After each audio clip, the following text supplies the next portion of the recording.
साल 2014। 28 साल का एक नौजवान लड़का यूरोप से छुट्टियां मनाने बुल्गारिया आता है। शुरू के कुछ दिन समुद्र के किनारे मस्ती, दोस्तों के साथ पार्टी, हंसी मजाक, सब कुछ अच्छा चल रहा होता है। लेकिन फिर एक रात एक छोटा सा झगड़ा होता है और यहीं से सब कुछ बदलने लगता है। उसका बर्ताव अजीब हो जाता है, वो डरने लगता है, अकेले रहने लगता है और बार बार सिर्फ एक बात दोहराता है, कोई मुझे ढूंढ रहा है, कोई मुझे मारना चाहता है। दोस्त परेशान हो जाते हैं, होटल स्टाफ हैरान हो जाता है और फिर कुछ ही दिनों में वो लड़का एक एयरपोर्ट से अचानक गायब हो जाता है। ना सीसीटीवी कोई जवाब देता है, ना पुलिस। बस एक सवाल रह जाता है, आखिर उस लड़के के साथ हुआ क्या था।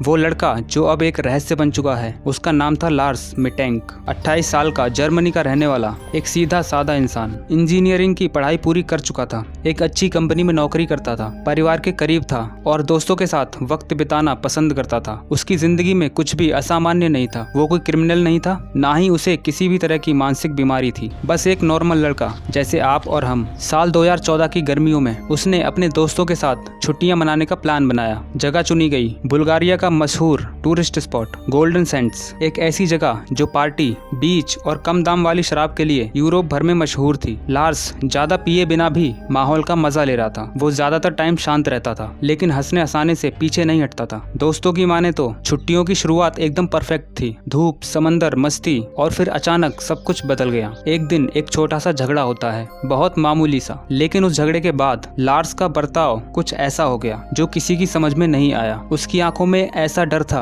जैसे कोई अदृश्य खतरा उस पर मंडरा रहा हो।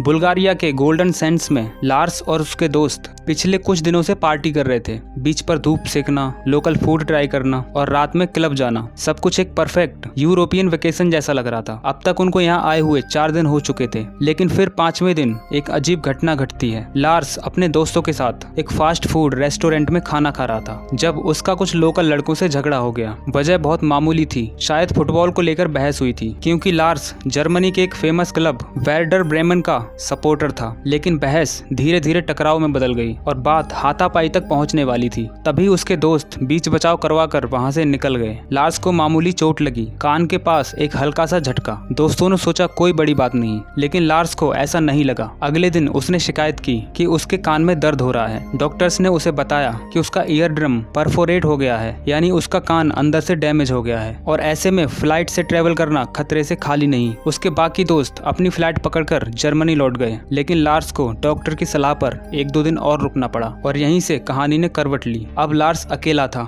एक अनजान देश में, एक अजनबी होटल में, एक ऐसे शहर में जहाँ की ना वो भाषा जानता था और ना किसी को पहचानता था। और उसके बाद उसका बर्ताव पूरी तरह बदल गया। वो होटल से निकलने से डरने लगा, फोन पर अपनी माँ से बात करके कहने लगा, माँ मुझसे दूर मत जाना, कोई मेरा पीछा कर रहा है, पुलिस को मत बुलाना, वो भी उनमें शामिल है। वो बार बार होटल रूम में कैमरा चेक करता, दरवाजे लॉक करता और खिड़कियों के पीछे से बाहर झांकता। कई घंटों बाद उसने अचानक होटल छोड़ दिया, बिना कोई वजह बताए। वो फिर एक और सस्ते होटल में जाकर रुका, लेकिन वहाँ भी उसके चेहरे पर वही डर साफ झलक रहा था, जैसे कोई उसका पीछा कर रहा हो। और फिर अगले दिन उसने एयरपोर्ट का रुख किया, लेकिन वहाँ जो हुआ वो आज तक एक पहेली बना हुआ है।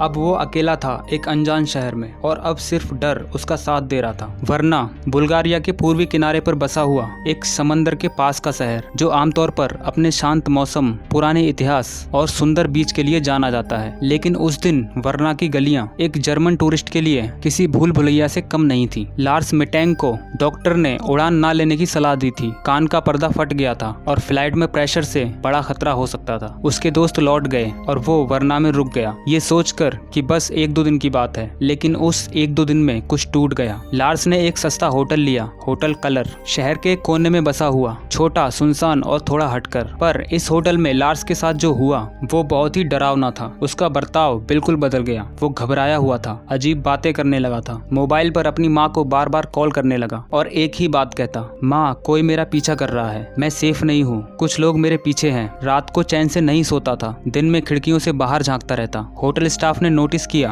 वो बार बार रिसेप्शन पे आता और पूछता, क्या किसी ने मेरे बारे में पूछा, क्या कोई बाहर मेरा इंतजार कर रहा है। एक रात तो उसने अचानक होटल से भागकर पास के जंगल की तरफ दौड़ लगा दी। बिना जूते, बिना शर्ट, जैसे मौत उसके पीछे दौड़ रही हो। सुबह लौटा तो थका हुआ नहीं, डरा हुआ था। उसकी आंखों में वही डर था जो कोई मौत को पास देखने के बाद महसूस करता है। उसने अपनी माँ को एक आखिरी मैसेज भेजा, मुझे ढूंढने की कोशिश मत करना, किसी को मत बताना कि मैं कहाँ हूँ। मैं नहीं जानता कि मैं जिंदा रहूंगा या नहीं, वरना कि वो गलियां जो आम लोगों के लिए सिर्फ सड़कें थी अब लार्स के लिए जाल बन चुकी थी। और फिर अचानक उसने फैसला लिया, अब बहुत हो गया, मैं घर जाना चाहता हूँ। वो एयरपोर्ट के लिए निकला, थका हुआ, डरा हुआ और शायद अंदर से बिल्कुल टूट चुका। पर एयरपोर्ट पर पहुंचकर जो हुआ वो किसी भी साइको थ्रिलर फिल्म से कम नहीं था। 1 जुलाई 2014 की सुबह लार्स मिटेंक ने अपने जर्मनी लौटने के लिए फ्लाइट बुक कर रखी थी। वो वर्ना एयरपोर्ट पहुंचा, बैग हाथ में, चेहरा थका हुआ, लेकिन उससे ज्यादा कुछ और था उस चेहरे पर, डर, गहरा, अजीब और बेचैन कर देने वाला डर। वो एयरपोर्ट में सीधा चेक इन कर सकता था, लेकिन उसने सबसे पहले मेडिकल रूम जाने की मांग की। दरअसल झगड़े में कान में चोट लगने के बाद उसे डॉक्टर ने उड़ान भरने से बचने की सलाह दी थी, लेकिन अब शायद वह वापस जाना चाहता था, थक चुका था। डॉक्टर ने उसे चेक किया और एक हल्की एंटीबायोटिक दी। सब कुछ नॉर्मल लग रहा था, लेकिन फिर कुछ ऐसा हुआ जिसने पूरी कहानी को बदल दिया। जैसे ही डॉक्टर थोड़ी देर के लिए बाहर निकला, लार्स की आंखों में कुछ अजीब चमक आई। उसने इधर उधर देखा और अचानक बिना किसी को कुछ बताए उठ खड़ा हुआ और तेजी से कमरे से बाहर निकल गया। सीसीटीवी फुटेज में दिखता है लार्स पहले धीरे चलता है, फिर उसकी चाल तेज हो जाती है और फिर अचानक वो भागने लगता है पूरी ताकत से। वो दौड़ता है एयरपोर्ट के गेट से बाहर, पार्किंग लॉट पार करता है और मेंटेनेंस एरिया के पीछे की झाड़ियों में घुस जाता है। किसी ने उसे रोका नहीं, क्योंकि सब कुछ इतनी जल्दी हुआ कि किसी को कुछ समझने का वक्त ही नहीं मिला। सबसे अजीब बात, वो अपना सारा सामान वहीं छोड़ गया, उसका bag, passport, wallet, mobile phone, जैसे वो इन चीजों से जानबूझकर पीछा छुड़ा रहा हो। इसके बाद लार्स को किसी ने कभी नहीं देखा। पुलिस, सुरक्षाकर्मी, खोजी कुत्ते, हेलीकॉप्टर सब लगाए गए। आसपास के जंगलों, खेतों, यहाँ तक कि नदियों की भी तलाश हुई, लेकिन लार्स गायब था। ना कोई सुराग, ना कोई शव और ना कोई आखिरी संदेश। अब सवाल उठे, क्या उसे सच में कोई मारना चाहता था? क्या उसका डर वाजिब था, या ये सब उसकी मानसिक हालत का असर था? और अगर वो भागा तो इतने सालों में कभी भी कहीं भी क्यों नहीं दिखा? एक आदमी दिन दहाड़े एयरपोर्ट जैसी जगह से बिना किसी ट्रेस के लापता हो जाए, क्या ये मुमकिन है? लार्स मिटेंक के लापता होने के बाद पुलिस ने उन 4 दोस्तों से पूछताछ की जिनके साथ वो छुट्टियों पर गोल्डन सैंड्स बुल्गारिया आया था और जिनके साथ उसका छोटा सा झगड़ा हुआ था। लेकिन जांच में क्या पता चला? दोस्तों ने बताया कि वो झगड़ा बहुत मामूली था, बस एक फुटबॉल टीम को लेकर बहस हो गई थी। लार्स वर्डर ब्रेमेन का फैन था। झगड़े के बाद लार्स अकेला हो गया और बाकी दोस्त अपने तय समय पर जर्मनी वापस लौट गए। उन दोस्तों ने पुलिस को बताया कि लार्स का बर्ताव धीरे धीरे अजीब होता जा रहा था। वो बार बार कह रहा था कि उसे कोई फॉलो कर रहा है या मारना चाहता है। किसी भी दोस्त पर शक करने जैसा कुछ भी नहीं मिला। ना ही पुलिस को कोई ऐसा सुराग मिला जो ये साबित कर सके कि उसके दोस्तों का उसके लापता होने में कोई हाथ था। नतीजा, पुलिस ने उन दोस्तों को क्लीन चिट दे दी, लेकिन लार्स का बर्ताव इतना अजीब हो गया था कि हर कोई हैरान था। कोई नहीं समझ पाया कि उसके दिमाग में क्या चल रहा था। कुछ लोगों का मानना है कि लार्स को उस झगड़े के बाद साइकोटिक एपिसोड या पैरानोइया शुरू हो गया था, जिसमें इंसान को लगता है कि कोई उसे मारने वाला है। एयरपोर्ट पर डॉक्टर के जाने के बाद उसका भागना भी इसी डर का हिस्सा हो सकता है। लेकिन सवाल ये है कि अगर ये सिर्फ एक मानसिक बीमारी थी तो वो भागकर कहाँ गया? एक थ्योरी ये भी है कि लार्स ने जाने अनजाने में किसी ड्रग ट्रैफिकिंग नेटवर्क या अंडरवर्ल्ड को देख या छेड़ दिया था। शायद उसको धमकी मिली हो और उसने दोस्तों से कुछ छिपाया हो, जो बार बार वो कह रहा था कोई मुझे मारना चाहता है। वो शायद वाकई किसी गिरोह की धमकी थी। कुछ लोग मानते हैं कि लार्स ह्यूमन ट्रैफिकिंग या इलीगल कामों का शिकार हो गया। एयरपोर्ट से बाहर निकलते ही उसे किसी ने अगवा किया और वो अब जिंदा नहीं है या किसी दूर देश में कैद है, लेकिन इसके भी कोई ठोस सबूत कभी सामने नहीं आए। क्या हो सकता है कि लार्स खुद ही अपनी जिंदगी से भागना चाहता था? एक नया जीवन, एक नई पहचान, लेकिन बिना पैसा, बिना दस्तावेज, बिना किसी प्लानिंग। क्या कोई अचानक ऐसा कर सकता है? कुछ रिपोर्ट्स में कहा गया कि उसे सालों बाद कुछ दूर दराज इलाकों में देखा गया, पर कोई पुष्टि नहीं हो सकी। सबसे डार्क थ्योरी, क्या उसे मार दिया गया? अगर हाँ, तो कैसे किसी को पता नहीं चला? क्या एयरपोर्ट के बाहर कोई उसका इंतजार कर रहा था, या उसे गलत जगह, गलत समय पर गलत लोगों से टकरा जाना पड़ा? हर थ्योरी के अपने सवाल हैं और कोई पक्का जवाब आज तक नहीं मिला। आपको क्या लगता है उसके साथ क्या हुआ होगा? कमेंट्स में बताइए।